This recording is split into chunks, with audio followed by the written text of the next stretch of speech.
Солай екен, бүгін біздің көріңіміздің қаһарманы, Бурайлық Азия жастарының алтын буын, сондай-ақ Өзбекстан Республикасы талантты жастарына берілетін Нихал сыйлықтарының лауреаты, өзіне тән сахрайы лапыз иесі Мақсет Өтемұратовты шын кеуілген сүйіп тыңлайтын тамаша көйлері жүдә көп. Жақында Ташкентте болып өткен «Тәзім сізге ұстазлар» деп аталған концерт бағдарламасы оның ықыласпеншілері қауымын және бір мәрте толқынландырып қойды. Бұл үмітті, сенімді ақлау үшін үлкен таярлықлар менен келген Мақсет концерт бағдарламасы алдынан біздің сәубеттесіміз болды. Міне бүгін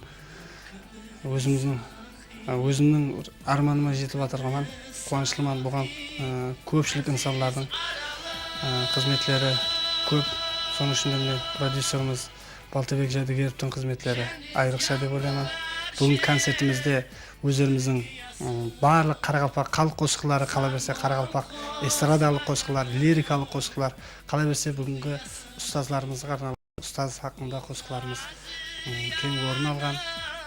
Енді Құда қаласа әзір концертті басылау алдында тұрмыз. Азырақ енді алдыраулар болып жатырыпты. Енді Құда қаласа менің бір қатарда өзбек эстрада қосқышылары орын алған. Әмемізге белгілі жігіт Али Ниязымбетов деген достымыздан. Қала берсе Мажнун Тал группы.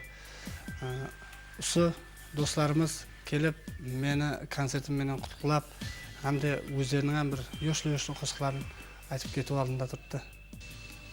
Міне, оның жайлы атқаруындағы тұңғыш концерт бағдарламасы да басланбақта. Мақсеттің ырғақларға толы қосқыларынан тамаша көйлер бір нәрсені, қалбінде орын алған қандайдыр бір түйғыны тебірентуді, жүрек тарларының илхам алуын күткен де еді.